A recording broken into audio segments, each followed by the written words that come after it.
guys, this is Leslie and Plain Jane Blue Jess from Leslie Loves Veggies, and we're here today with another cookbook from Robert Rose Inc. Jessica, I think this is a cookbook that you can get a lot of use out of because you have gluten intolerance. It makes me bloat.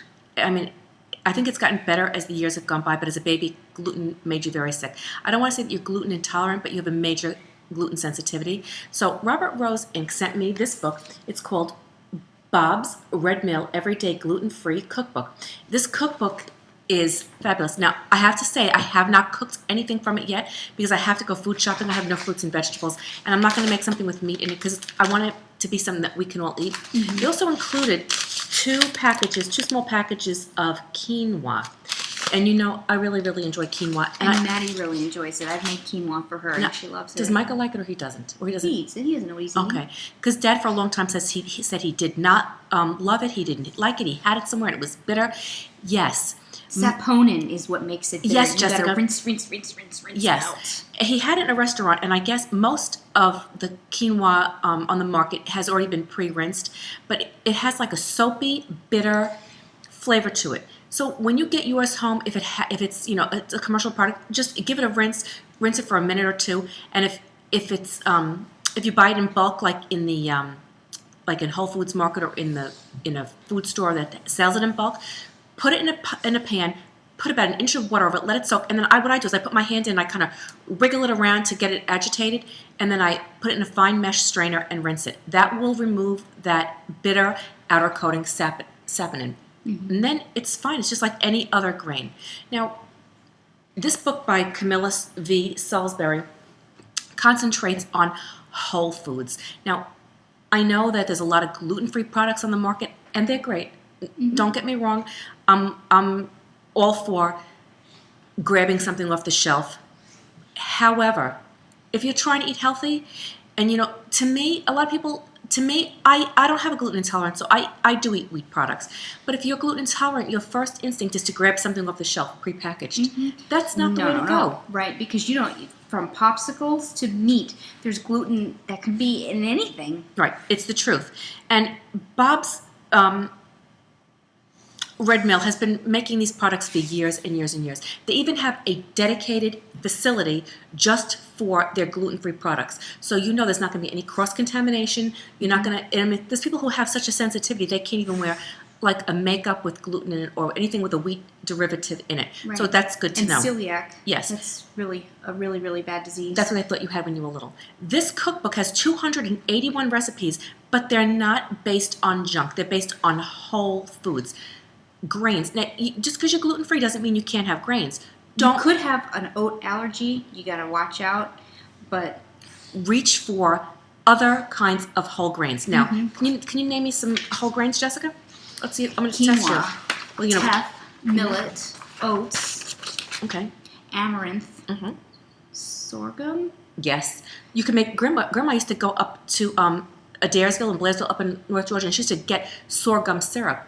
It's like maple syrup, and put it on her oats and her pancakes and stuff. Brown rice. What about chia seeds? Chia seeds, yes. Okay. What do I make kasha with? Pasta. And what else? You can make it with cereal. Okay. Buckwheat. Yes, buckwheat, which is not wheat. It's not wheat. Buckwheat is a groat, and it is gluten-free, and it cooks up fluffy and tender, and I make it with noodles. You can make with gluten-free noodles, and make a dish called kasha, and it is delicious, Jessica. I've got to, now that I'm thinking about it, now I've got to make that. I remember you making that in New York, and I love it. Dad likes it. Michael might, I don't know. Well, because it needs a lot of salt. It needs salt, and it just needs to season it. Salt, pepper, garlic, onions, and it's delicious. Now, people think, whole grains are hard to make. Now, we're not talking about wheat. We're talking about these products that these healthy whole grains that we just talked about. Mm-hmm. So how hard are they to make? Not very hard. You can steam them. You can make them like pasta. Like you put your pasta in boiling water. You can do that. Now with buckwheat, what I like to do before I add it to kasha, I like to pan toast it because it brings out the nuttiness of the kasha. Oh. So when it's kind of almost like if you use if you like to do brown rice or other kinds of grains. You put them in a pan. I don't use any oil. I don't fry them. I put them in the pan. I toast them up. I shake the pan around. Then I add it to the kasha, and then I add my water. And it gives it just a different dimension, almost like when you do nuts. Like they say, toast the nuts. It tastes really, really good. Okay. You can simmer. You can microwave them. Right. Microwave them. And That's what, easy. Yes. And you know what I you can do, and this is fabulous, even with oatmeal. The Castile cut oats take so long. And some grains take a long time. I mean, anything worth waiting for, It's better for you. it's better for you. Cook your grains, cook a double batch, cook a triple batch. Why? Because They freeze. Now, what you can do is you can either lay them out flat on a baking pan, which this book suggests laying them out flat on a baking pan, freezing them, and then put them in a zip-top bag or airtight container. I like to I know this sounds crazy, but I like to put them in a muffin tin. Pack them in there, and then you've got like little pucks. So you can take them out and you can like toss them into soup. Or like with oats, you can just defrost it and make a bowl of oatmeal. And they're very, very easy to use like that. If you're going to make, I don't know, like a casserole, you just take it out and you just dump it in. It's very, very handy, and it's better for you. Just because you're gluten-free does not mean you should give up on grains. Grains are good. Fruits, vegetables, lean meats, healthy grains. These are the ancient grains. So and it can replace just about anything that has wheat in it already. Right. Like pancakes and stuff. Absolutely. And I mean, yes, you can buy these mixes off the shelf, but Jessica, they're really not, you don't know what you're Make getting. them yourself because they're cheaper that way. Right. And you can make more. Right. Get yourself some Bob's Red Mill grains. They're easy to make. For instance, if you just want to make plain quinoa, and I don't make it plain. I usually put in a ton of vegetables and make it into like a side dish. Yeah, You just really bring 1 heavy cup made of water last or time. stock to a boil, put on that tight-fitting lid, 12 minutes, Jessica. Then you let it stand for 15 minutes and it's done. So that's the same thing as a rice mix. Right. Right. So now, some cookbooks concentrate on breakfast or lunch or dinner. This cookbook, here, thumb through it. It has everything. It does. Breakfast, soup to nuts. I like to say soup to nuts. It's got soups.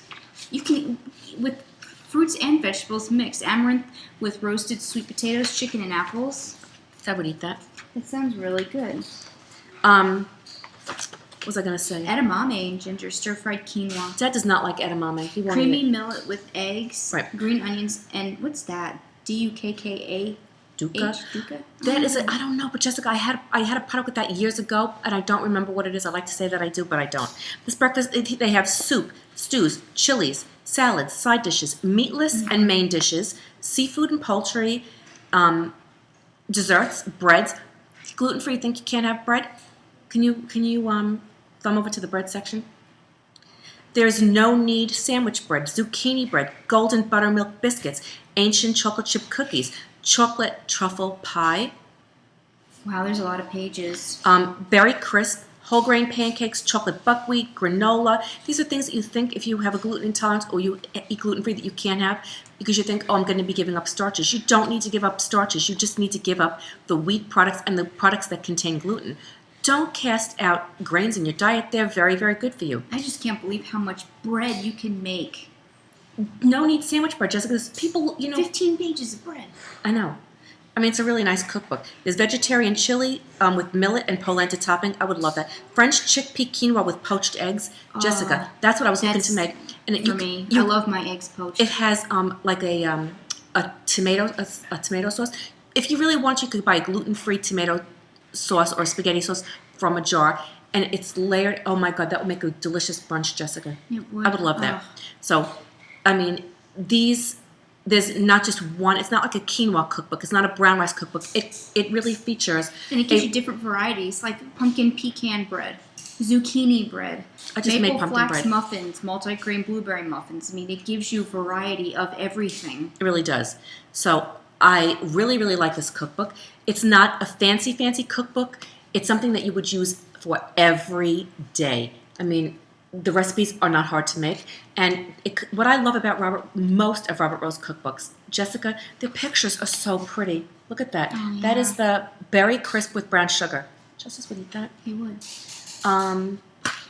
Chocolate, lime, and coconut cake. Yes. And Pass that on over. Key lime pie? Yes, you can have key lime pie.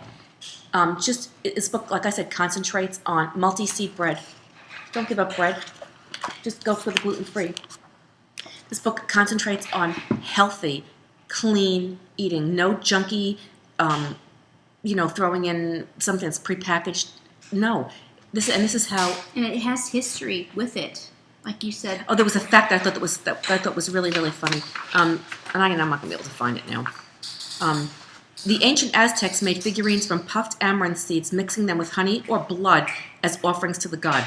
I didn't know that. That just 1 pound of teff grains can grow an acre of teff, while 100 pounds or more of wheat grains are needed to grow an acre of wheat. It's just a really, really informative book, Jessica. It's fun. Like I said, it's for every day. And I'm going to let you borrow it. So, Thank you. I know. So, Robert Rose Inc., thank you so much for sending this book for review. I'm really going to enjoy it. It's going to be a staple. I know in Jessica's kitchen, you'll probably wind up with it, and I'll be borrowing it. Because, we do eat a lot of grains, and, after a while, boiled brown rice just doesn't cut it. I'm already used to making stuff every day because I make Maddie's food from scratch, so. And Maddie loves grains, and they're so good for her. She doesn't eat meat, so we really have to make sure she eats, healthy, delicious grains that are good for her. Especially quinoa because they're so little. Yeah, and she doesn't have trouble swallowing them. If you like our videos, please give us a thumbs up. You want a thumbs down? Do you want a thumbs down? No, I don't want a thumbs down. None of us want a thumbs down. None of us want a thumbs down. And be sure to subscribe, guys. Why not? Get a little Leslie, get a little Justice, get a little Maddie, get a little Jessica. I think it's it's like It's up here. It's over there. Here. I think it's like right here. Thanks for watching, guys. Bye. Bye.